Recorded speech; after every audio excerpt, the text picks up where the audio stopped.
Hello everyone, today we're going to go over my strategy for Bunny Kingdom. I realise I'm about 6 years late to the party, but the game's recently come onto Board Game Arena and I've really been enjoying playing it. I'm currently ranked number 3, but I was ranked number 1 a few days ago, and I've only lost one game out of about 35 that I've played. The key to Bunny Kingdom, or how you're going to score most of your points in Bunny Kingdom, is making one giant fief. Usually when a game allows you to score by multiplying two numbers together, there are two rules that you want to follow. One is you want to make both of those numbers as high as possible, and two is you want to make both those numbers as even as possible. So for example, 7 times 7 scores more than 8 times 6, which scores more than 9 times 5, etc. And once those numbers start getting high enough, your scores get out of control very quickly. In Bunny Kingdom, it's very possible to get fiefs which score something like 8 times 17, which is just going to completely destroy all your opponents. The thing that makes fiefs so appealing is that you score them 4 times per game after each round. While there are some very good parchments that you should take to help your scoring, fiefs are going to score the majority of your points.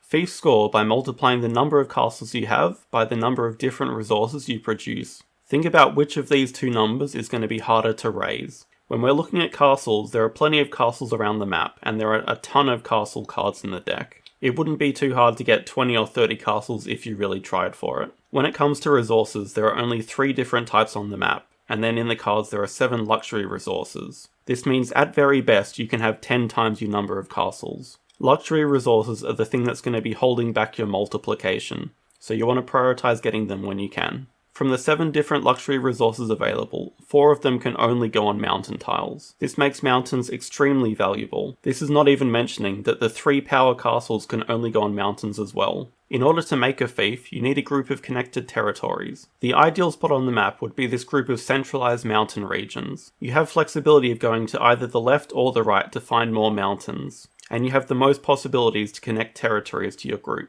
But you can only draft the cards that you are given, so any group of connected territories will probably do the job. Sky towers can be very useful when you have a decently sized fief and you want to connect it to a couple more mountain regions.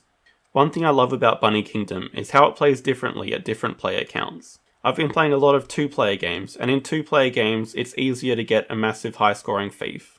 From the 182 cards in the deck, there's going to be about 160 of them in play. And from those 160, you're going to see about 120 of them. Any luxury resource that appears in the draft, you have a 50% chance of seeing first, so you can reliably get 3 or 4 per game. Because you and your opponent are going to be discarding a lot of territories, it makes camps quite good in 2 players, but you shouldn't have too much trouble building a large region anyway.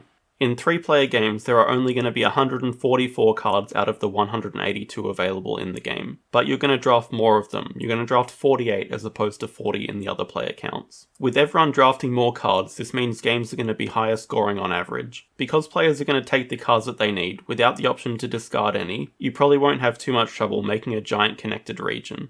In 4-player games, good luck getting anything that you need. You're back to drafting 40 cards in total for the game, and you're going to choose them out of a lot less cards seen. You might even go the whole game without getting any luxury resource. 4-player games are typically lower scoring, and while you still shouldn't ignore fiefs, you should expect to score more points from parchments, and should probably prioritize them a bit higher than the other player counts. Let's have a look at the parchments in more detail. When I think about parchments, I divide them into 2 different types. There's parchments that reward you for doing good things, and then there's parchments that require you to go out of your way to achieve them.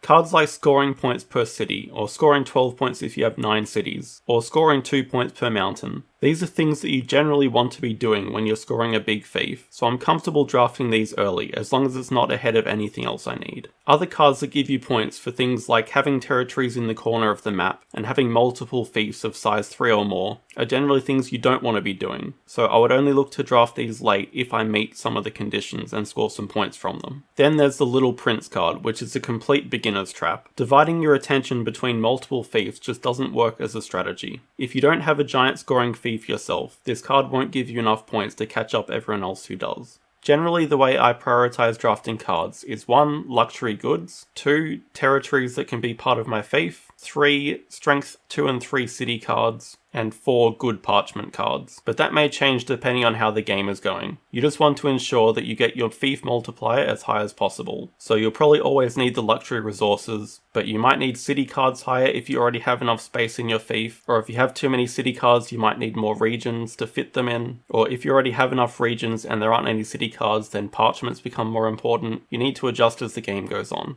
And final note, provision cards are really good. On average, most cards in the deck are going to give you some benefit, so getting 2 for the price of 1 is a good deal. Hopefully these tips can help. Let me know in the comments if you have any questions. Thanks everyone for watching and good luck.